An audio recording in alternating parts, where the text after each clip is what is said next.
여러분과 저는 다른 사람들입니다. 예수님을 통해서, 그리스도를 통해서 구원받은 성도들입니다.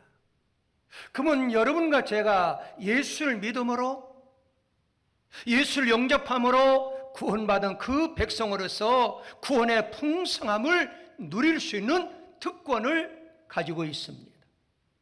또한 그 동시에 그 특권만 가진 것이 아니라 구원의 은혜를 이웃에게 전파하며 변화받는 그리스도의 삶을 나타내므로 이 땅 위에서 그리스도의 향기를 퍼져야 할, 전파해야 될 의무와 책임이 있는 줄 믿으시기 바랍니다.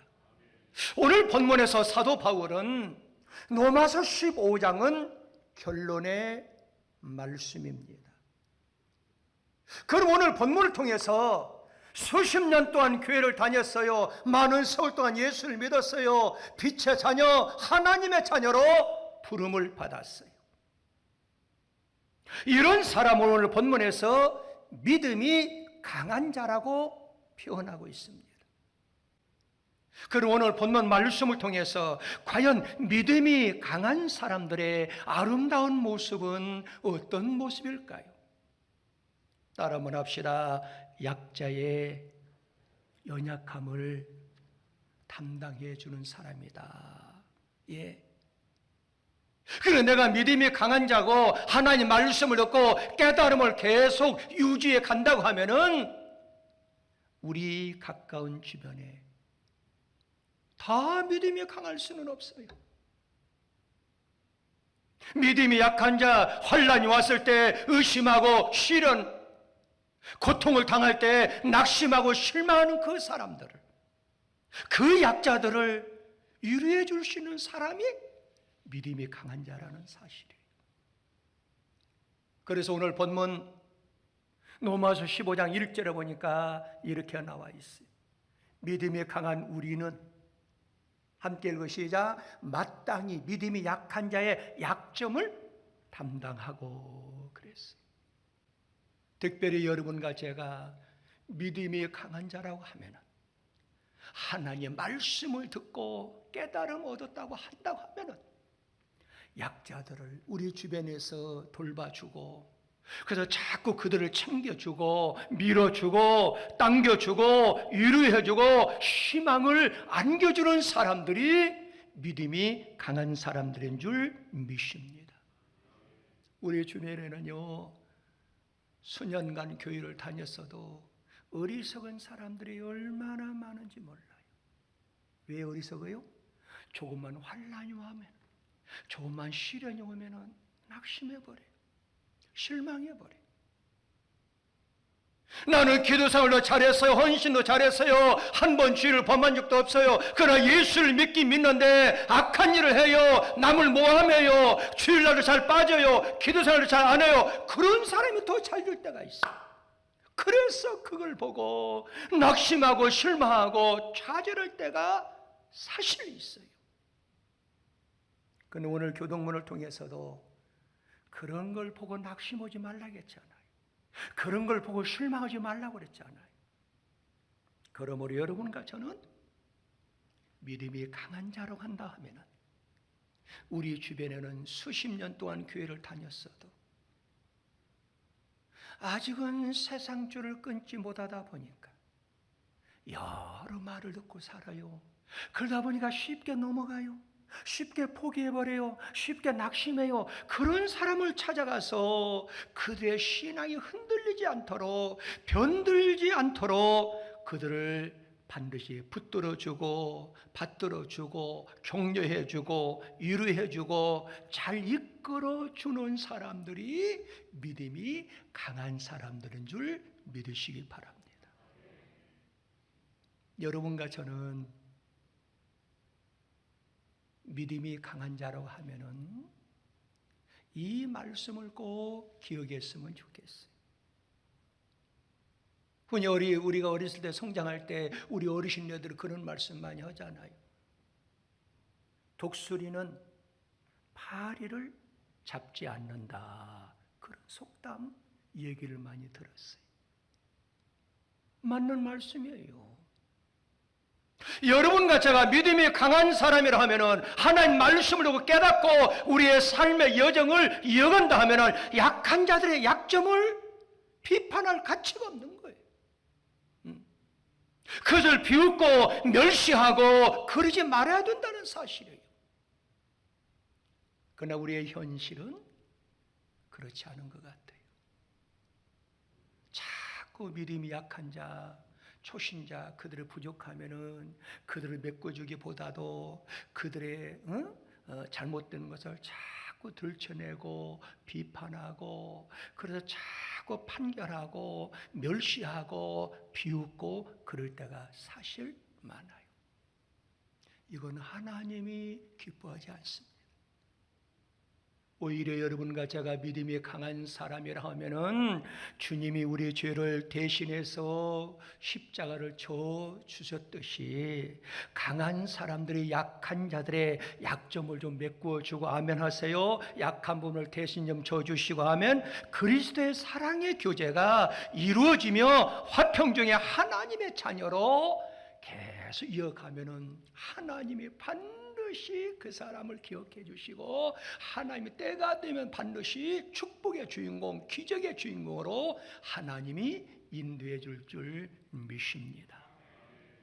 그러므로 여러분과 저는 믿음이 강한 자라고 하면은 따라 한번 합시다. 내 자신을 기쁘게 살려고 하지 말자. 이 말씀이 무슨 말씀이에요?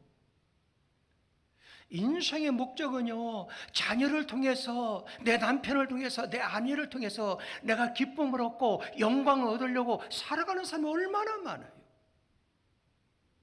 그러나 성경은 분명히 말씀하고 있어요. 너희가 믿음이 강한 사람이면은 너희 자신 영광을 위해서, 너희 자신의 기쁨을 위해서 살아가지 말라는 거예요. 왜? 믿음이 강한 사람들이기 때문에. 그 말씀이 오늘 본문 1절 하반절에 나와 있어요. 한번 읽어볼까요? 믿음이 강한 우리는 마땅히 믿음이 약한 약점을 담당하고 그뿐만 아니라 어떻게? 시작. 자기를 기쁘게 하지 아니할 것이라 그랬어요. 이 본문에서 자기를 기쁘게 하지 아니한다는 이 말씀은 자기만을 기쁘게 하는 너무나 욕망과 욕심을 가지고 살라 그 말이에요. 자기 도취에 빠진 삶을 살지 말라 그 말이에요. 믿음이 좋다는 이유 때문에 내 자신의 표준을 교리화한다든지 자기 의지, 자기 철학 그것을 강행군하고 살아가는 사람이 사실 많이 있어요.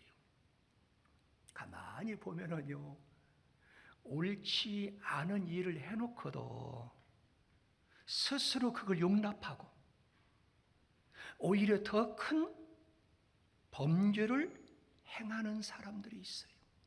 왜 그럴까요? 자기 중심적인 열심, 자기 중심적인 열정을 가지고 하나님을 위해서 충성하는 것처럼 하는데 그건 착각에 불과하다 그 말. 이런 것들은 거의 보편적으로 왜 그럴까요? 자기 도취에 빠져 있기 때문에 그래요. 그러나 믿음이 강한 사람들은 모든 삶의 영역에서 자기의 기쁨보다도 하나님을 기쁘게 해야 되고 자기의 기쁨보다도 이웃을 기쁘게 해야 되고 좀 아멘 좀 하세요. 이 사람은 자기 만족에 도취된 게 아니에요. 하나님께 도취됐어요. 하나님께 미쳐있다 그 말이에요. 그러므로 여러분과 저는 자기 도취에, 자기 철학에, 자기 의지에 빠지면 안 돼요. 하나님 말씀에 도취돼야 되고 그러다 보면은 자기를 영화롭게 할 수가 없어요. 자기를 기쁘게 할 수가 없어요.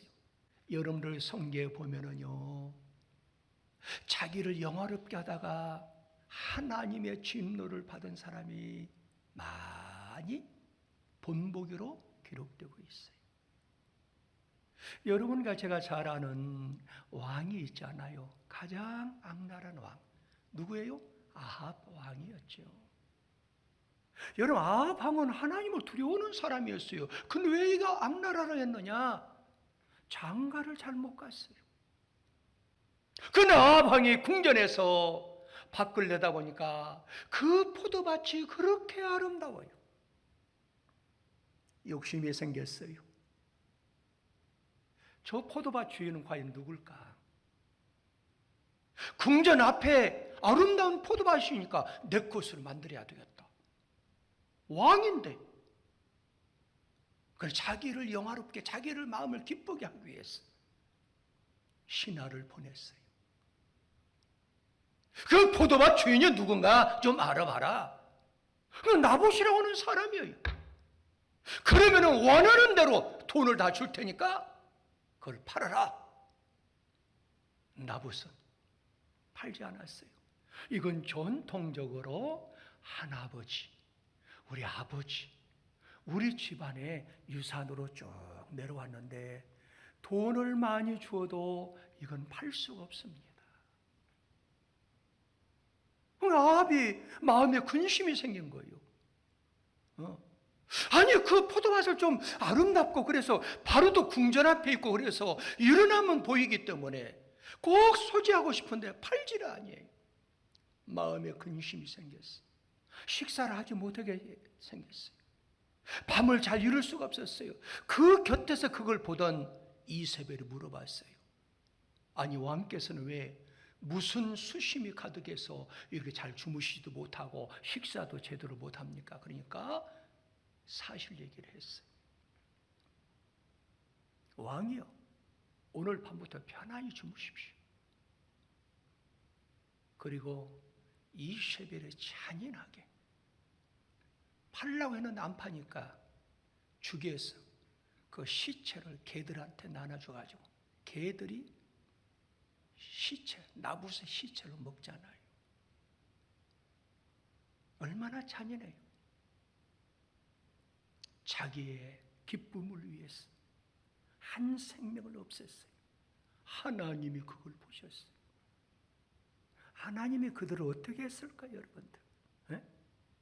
그 말씀이 열왕기상 21장 18절 19절에 보면은 이렇게 나와 있죠. 너는 일어나 내려가서 사마리아에 있는 이스라엘의 아합 왕을 만나라. 그가 나봇의 포도원을 차지하러 그리로 내려갔나니. 19절입니다. 너는 그에게 말해 이르기를 여호와의 말씀이 내가 죽이고 또 빼앗아 갔느냐 하셨다고, 또 그에게 이르기를 여호와의 말씀에 개들이 나봇의 피를 핥은 공에서 개들이 내 피 곧 내 몸의 피도 핥으리라.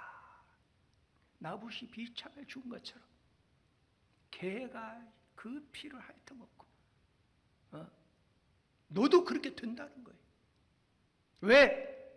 자기 기쁨을 위해서, 자기 영광을 위해서 사람을 해쳤어.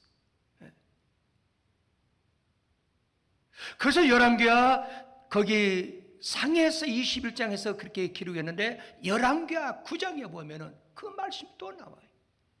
9장 8절 함께 시작. 아합의 온 집이 멸망하리. 이스라엘적인 매인자나 노인자나 아합에 속한 모든 남자는 내가 다, 그러니까 뭡니까? 자손들까지 망하게 만든다는 거.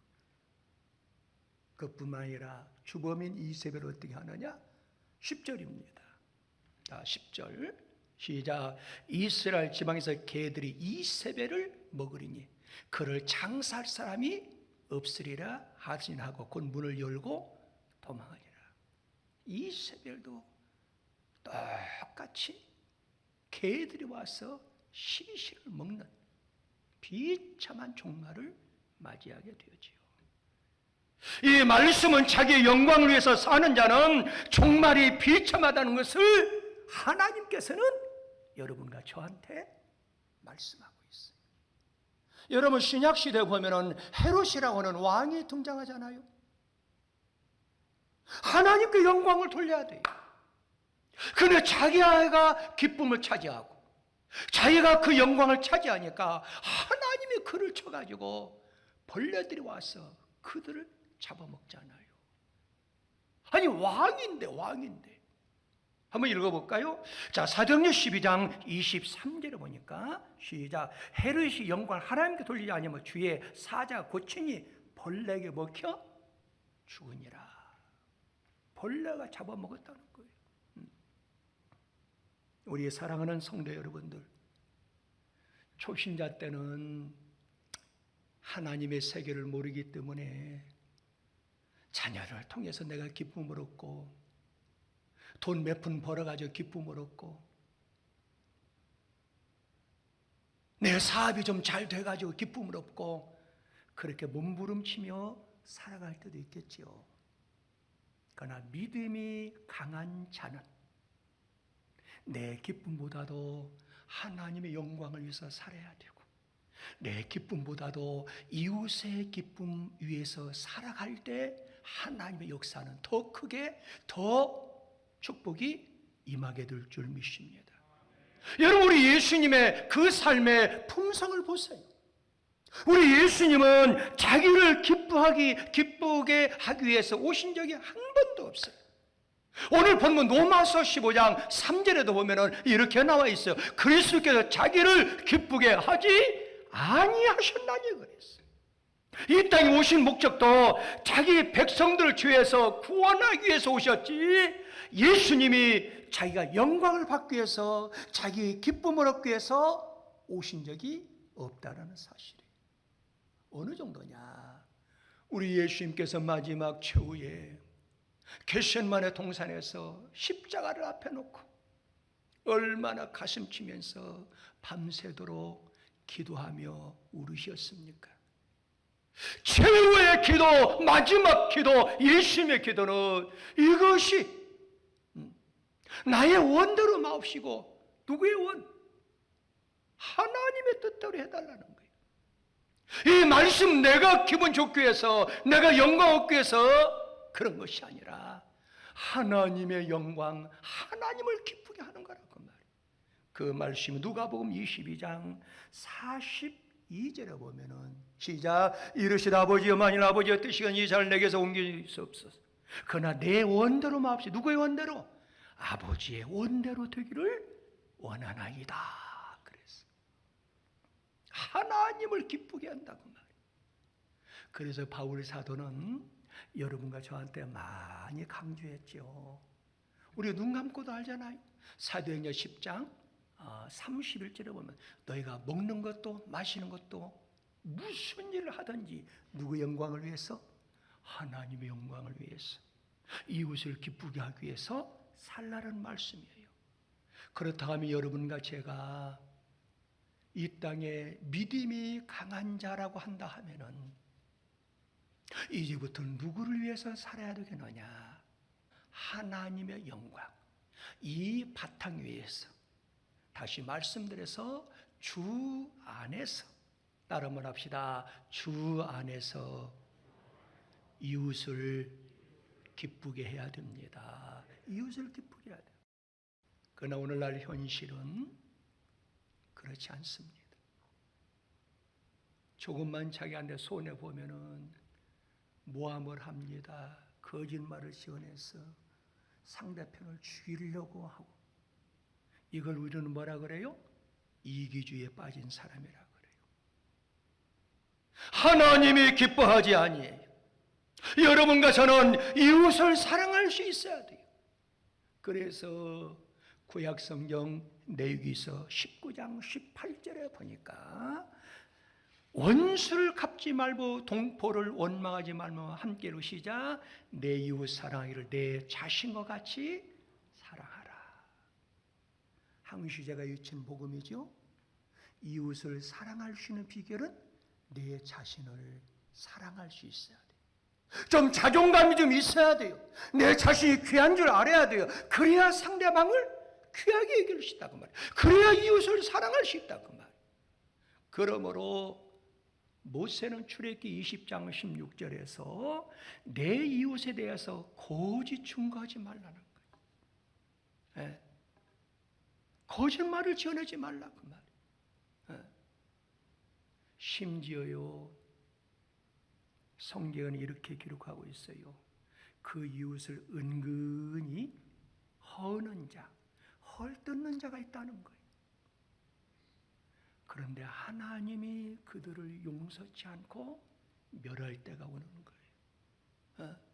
그러므로 여러분과 제가 믿음이 강한 자가 됐다고 하면은 믿음이 약한 사람들, 또 이웃들 향해서 어떻게 해야 되겠어요? 항시 사랑해 줘야 된다고 말이에요. 그래서 시편 101편 5절에 보면은 자기 이웃을 은근히 헐뜯는 자를 내가 멸할 것이요, 분명히 못을 받고 있어요.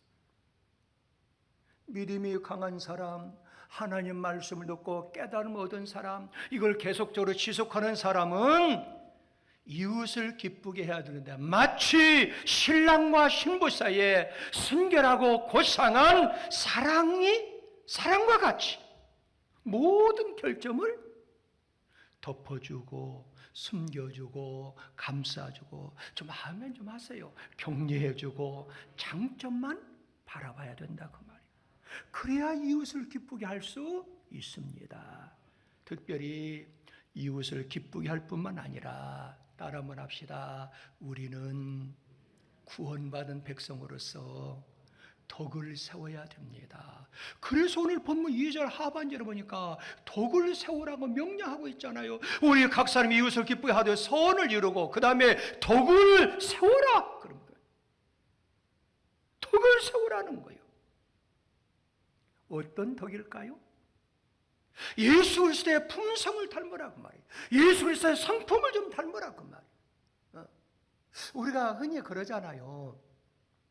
다 그런 건 아니에요. 그러나 보편적으로 자녀들의 그 행동을 보면서, 곧 자녀를 통해서 곧 그 부모의 인격과 교양을 반영할 때가 많아요. 야, 역시 부모님이 훌륭하니까 이 자녀도 저렇게 훌륭하네. 우리 그렇게 얘기하잖아요. 역시 부모님이 긍정적이니까 이 자녀도 참 긍정적이고, 자녀가 매사가 참 훌륭하네. 꼭 부모를 그게 돼요. 근데 자녀가 잘못돼 봐요. 인격도 없어요, 교양도 없어요. 그러면 아이고 알아봤어, 그 부모 행동거지를 봐봐. 그런 말에만 할 때가 있잖아요. 다 맞는 건 아니에요. 그러나 여러분과 저는 성도입니다. 예수를 믿음으로 구원받은 백성, 믿음의 자녀, 하나님의 백성이 되었어요. 그렇다고 하면 성도의 행동은 곧 하나님의 인격과 성품을, 품성을 반영할 수가 있다는 사실이에요. 믿으시면 아멘. 그러므로 하나님은 악을 미워함으로 선을 사랑하는 분이라는 것을 깨닫고, 따라서 여러분과 저는 모든 사람들 앞에서 악을 버리고 선을 행함으로 하나님의 선하심을 드러내야 될 줄 믿습니다. 그럼 오늘 본문에서 하나님의 선하심의 덕이 과연 무엇일까요? 시간이 다 됐기 때문에 이미 여러분들의 해석은 다 아시겠지만은, 선한 아름다운 덕 5가지가 있어요. 첫 번째는 뭐냐? 신앙의 덕을 좀 세워가야 돼요. 신앙의 덕. 두 번째는 뭐요? 선한 덕을 좀 세워가야 돼요. 세 번째는 섬김의 덕을 좀 세워가야 돼요. 우리 예수님이 아까 참에 중간 광고를 통해서 보았죠? 그 더러운 제자들의 발을 우리한테 섬김의 본을 보이기 위해서 발을 닦아주신 예수님. 내가 행한 것처럼 너희도 이렇게 행하라 그랬잖아요. 섬김의 덕이 있어야 한다 그 말. 그 다음에 네 번째로는 우리 기독교는 사랑이잖아요. 사랑의 덕을 좀 행해야 된다고 말. 마지막 5번째는 이걸 통해서 그 사람을 평가할 때가 많아요. 언어입니다. 언어의 덕을 여러분과 저는 세워가야 될 줄 믿습니다. 아무쪼록 우리 성산교회가 한국 교회에 크게 알려진 교회가 되었어요. 그 이유는 여러분들이 믿음에 강한 자, 그리고 오랜 세월 동안에 하나님의 말씀을 듣고 그 깨달음을 계속 지속해 가니까 좋은 교회로 소문이 났어요. 영원토록 그 아름다움을 유지해가는 축복의 우리 성산의 가족들이 다 되시길 예수 이름으로 축복합니다.